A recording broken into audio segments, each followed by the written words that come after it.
La Riboisière, la Casbah de la faucheuse. La Rib à cette heure-ci, c'est la cour des miracles. Des charclots pioncent dans la salle d'attente, sur un brancard pour les plus chanceux. Les urgences bouillonnent, cet hosto ne pionce jamais, ne connaît pas de temps mort. Ces 3 dernières heures, j'ai tout vu. Un gueuche a débarqué, une seringue pétée dans le biceps, un clodo a déboulé la gueule en vrac, une zouze s'est fait casser les chicots. Des schmitts ont écorté un gars, planté de plusieurs coups de surin dans le bide, un toxico en rate de Subutex a cassé les couilles à l'hôtesse d'accueil et un gueudin a pissé dans un couloir de l'hôpital en entonnant une chanson paillarde. Bienvenue aux urgences de la Rib, l'hosto le plus ghetto de Paname. Infirmières, toubib et patients passent et repassent, courent parfois, pendant que moi, je broie du black avec Azad. Dina vogue entre la vie et la mort. Dans un état critique, a dit un homme en blanc. Ma Dina, ma pote, ma maîtresse, ma Russ, la meuf de ma life, et si j'étais poète, j'ajouterais ma muse. Je veux qu'elle vive. Dina a été hospitalisée en urgence à 8 heures, inconsciente.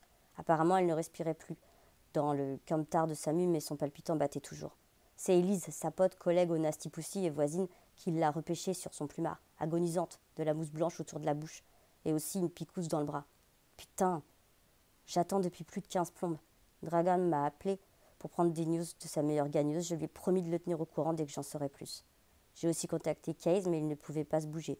Ma mécha m'a raccroché à la gueule quand j'ai insisté pour qu'il ramène son derche. HS, je me suis endormie 4 ou 5 fois dans cette salle d'attente au parfum de médoc. Azad, assis à ma droite, se malaxe nerveusement les bras, silencieux. Quand il a appris la nouvelle, le sauce m'a rejoint immédiatement. Comme un frelot, un vrai, un mec sûr, sur qui je peux compter.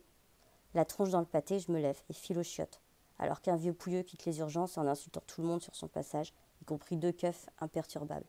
La Harib, l'hosto décramé. Je m'introduis dans les gogues. Un Renault albinos se décharge la vessie dans une pissotière. Je me penche au-dessus de l'évier, ouvre le robinet et me rafraîchis la tronche. Si elle clams, je clams. Je ne supporterai pas la perte de Dina. Elle doit vivre. Tiens bon, frelonne. J'attrape une serviette en papier et la glisse sous mon t-shirt. M'essuie le ventre et les aisselles. Je pue la transpi. La photo stresse à la fatigue, à la tise et aux substances ingurgitées la nuit passée. Je me reluque dans la glace des WC. Blanc comme un fion, des énormes poches sous les yeux. Je ressemble à un macabé. Hardcore. Je jette l'essuie-main trempé de sueur dans une poubelle, m'arrose à nouveau la tronche. Dina, retrouvée avec une seringue dans le bras, une overdose d'héroïne, alors que la Russ ne consomme pas cette daube. Je ne sais pas, quelque chose me tracasse. Quelque chose ne tient pas la route. Sûr, Dina ne touche pas à la rabat. Encore moins l'intraveineuse. Elle n'est pas assez niquée de la tête pour se griller les artères. Si c'était le cas, je l'aurais cramée direct. D'accord, Dina est une tox. D'accord, elle tape masse de schnouf, mais quand même, il y a un fossé net entre la CC et la Brown. Cette histoire ne colle pas. L'albinos s'écarte de l'urinoir, se lave les pognes et s'éclipse des toilettes. Je m'empare de mon téléphone portable et compose le 06 d'Élise. Celle-ci décroche à la 4e intonation. Ouais, l'écrivain. Alors ? On attend toujours. Je peux venir, tu sais. Non, je te jure, Élise, reste chez toi. Je te tiens au jus dès que j'en sais plus. Par contre, j'ai un truc à te demander. Quoi ? Dina, elle tourne à l'héros ? Non, c'est sûr que non. C'est ça qui est trop chelou. Ouais, c'est ce qui me semblait. On fait quoi ? On prévient les flics ? C'est mort, jamais de la vie. D'accord, comme tu veux. T'as remarqué des trucs stick-me chez Dina ces derniers temps ? Bah, elle est un peu stressée, casse du casse les couilles, et puis vu qu'elle attend un gosse avec les hormones et tout, ouais, donc rien de spé. Non, franchement, je crois pas. Si, mère Élise, je te rappelle plus tard. Je sors des chiottes, rejoins Azad dans un couloir de l'hosto, en pleine converse avec un type en blouse blanche. La face dépitée, le poteau prend les devants. Zarka, écoute, mon frère, Dina est morte. Non ! Mon téléphone s'échappe de ma main. Ma tête part en hélico. Putain de bordel de merde, la gerbe me monte à la gorge. Je me sens vriller. Le monde s'écroule autour de moi. La tronche plaquée contre l'enceinte de la riboisière, je pète un boulon. Pour ne pas dire que je chiale mes morts. Pendant qu'Azad, quelques mètres plus loin, discute au téléphone, dépité. Dina, putain, Dina.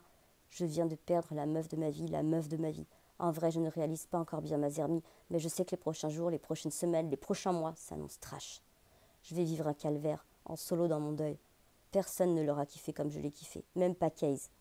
Des souvenirs jaillissent dans ma cafetière, des fous rires, des dingueries, des disputes à 2 $, une glace au café écrasée dans la gueule de ma sista, moi lui tenant les tifs pendant qu'elle dégueule. Azad raccroche son téléphone, vient poser sa main sur mon épaule. Zarka, mon frère, faut y aller. On peut pas rester là 10 ans. Je sais, Azad. Une daronne BCBG pleure au téléphone. Raconte qu'il a eu un accident de scooter et qu'ils ne savent pas pour le moment. Cet hosto de merde, c'est la casse-blade de la faucheuse.